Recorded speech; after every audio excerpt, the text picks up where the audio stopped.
Belomir was not like other villages, nestled between hills and dense forests with twisting cobblestone streets. Fog lingered even during the day, curling through alleys and around crumbling houses like a living presence. Generations passed down the same legend. At midnight, a shadow roamed, stealing voices from the foolish awake.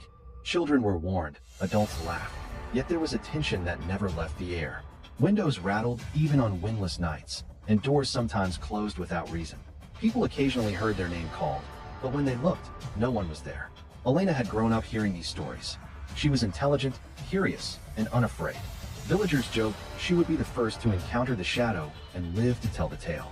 One evening, Elena was finishing chores in her modest home as thin fog rolled down from the hills.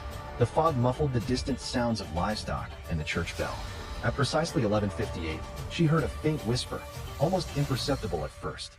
Then louder, clear, her own name, soft and pleading, Elena.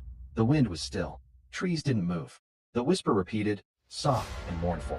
She wanted to run, to close the window, but curiosity rooted her to the spot.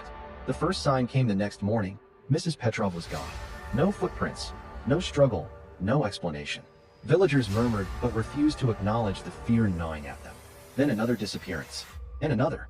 Homes stood empty, abandoned overnight. The fog seemed thicker, carrying faint whispers not quite human, not quite alive. Elena noticed shadows behaving oddly, stretching and recoiling as if alive.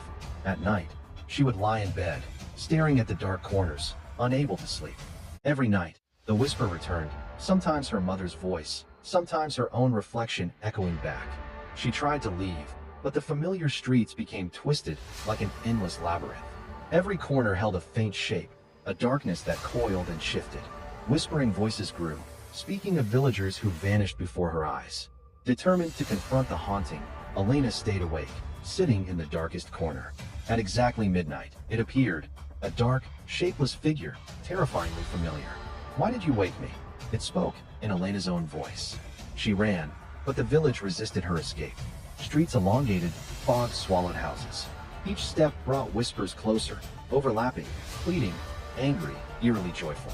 By dawn, Elena was gone. The legend was true. Belomir became a ghost village, shadows lingering where people once walked. Travelers sometimes hear a voice calling their name. Those who answer vanish. Some legends are alive. Some shadows wait patiently. And when you call out, sometimes they answer. Would you like to spend one night in this village? Together, we solve every mystery. Please like, subscribe, and share your thoughts. Thanks for watching.